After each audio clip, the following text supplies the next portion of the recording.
اعوذ باللہ من الشیطان الرجیم بسم اللہ الرحمن الرحیم فَلْيَضْحَكُوا قَلِيلًا وَلْيَبْكُوا كَثِيرًا۔ دیکھو اللہ کا قرآن کہہ رہا ہے جس کا لفظی ترجمہ ہے ہنسو کم رو زیادہ۔ ویسے بھی ہمارے لیے دنیا جیل خانہ ہے اور جیل خانے میں کوئی ہنستا نہیں ہے، سب کے چہرے اداس ہوتے ہیں، غمگین ہوتے ہیں، ایک فکر سر کے اوپر سوار ہوتی ہے۔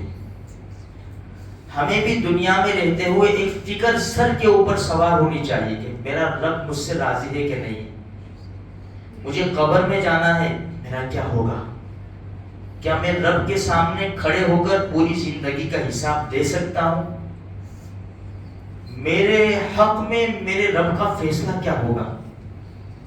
یہ انسان کے سر کے اوپر یہ فکر سوار ہونی چاہیے۔ یہ فکر سوار ہوگی نا تو خود بخود نیک اعمال میں انسان لگ جائے گا۔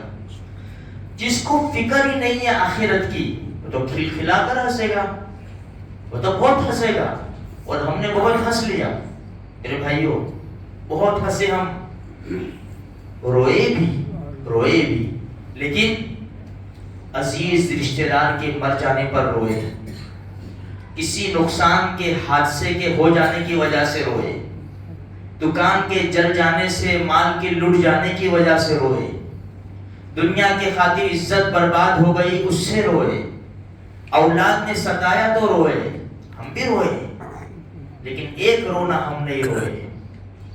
وہ کون سا رونا ہے؟ خدا کے خوف کا رونا، خدا کی ہیبت، خدا کا جلال کہ میرا ہوگا کیا۔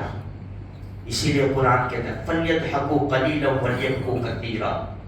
انبیاء کرام کتنے قریب اللہ کے، کتنا روئے۔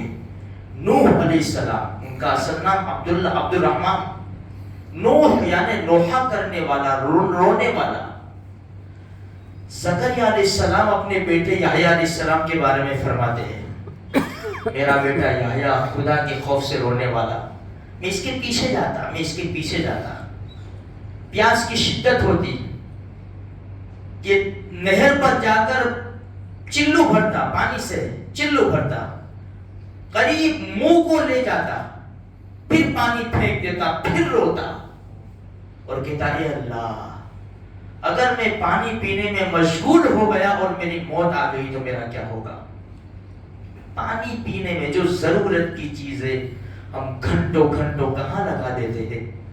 مجھے اور آپ کو فکر ہے کہ کس حالت میں موت آئے گی۔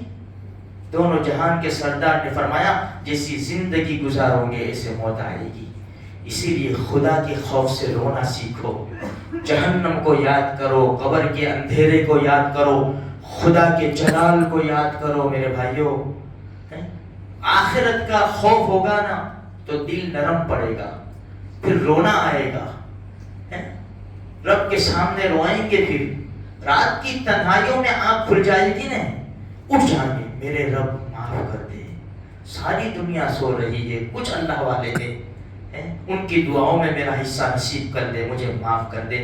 یہ آنسو نکل گیا نے، حدیث سنا ہو، عبداللہ ابن مسعود رضی اللہ تعالیٰ عنہ فرماتے ہیں نبی کریم صلی اللہ علیہ وسلم نے ارشاد فرمایا اللہ کے خوف اور ہیبت سے جس کی آنکھ کے آنسو نکلا وہ بہ گیا، بہ کر جس حصے کے اوپر آیا نا جہنم کی آگ اس حصے کے اوپر حرام ہے، چہرے کے اوپر آیا، چہرے کے اوپر جہنم کی آگ حرام ہے میرے بھائیوں۔ اس لیے بہت رو لیا ہم نے، لیکن دنیا کے خاطر رویا، ہنسے تو بہت، حالانکہ کہہ کہا لگا کر ہنسنا منع ہے۔ حدیث میں ہے نبی کریم صلی اللہ علیہ وسلم نے ارشاد فرمایا کھل کھلاتے ہنستے وقت موت کو یاد کرو، موت کو یاد کرو، لذتوں کو توڑنے والی چیز موت کو یاد کرو، مر جانا ہے میرے بھائیوں۔ آج جس طرح منہا خلقناکم کہہ کر مٹی ڈال کر ہاتھ جھاڑ کر پیٹھ پھیر کر قبرستان سے چلے آتے ہیں، اپنے دنیا کے کاموں میں لگ جاتے ہیں، کل ہماری قبر پہ بھی مٹی ڈالی جائے گی۔ یہ گولڈن چانس ہے، یہ ہماری زندگی کی سانسیں چل رہی ہیں، اللہ ہم سب کی عمر و برکت نصیب فرما دے رہے، تندرستی ایمان کے ساتھ اللہ برکت نصیب فرما دے، اور نیک اعمال کرنے کی توفیق نصیب فرما اللہ پاک۔ گولڈن چانس ہے میرے بھائی، گولڈن، اس کی قدر کر لو، اللہ مجھے آپ کو سارے مسلمانوں کو اس کی قدر کرنے کی توفیق دے۔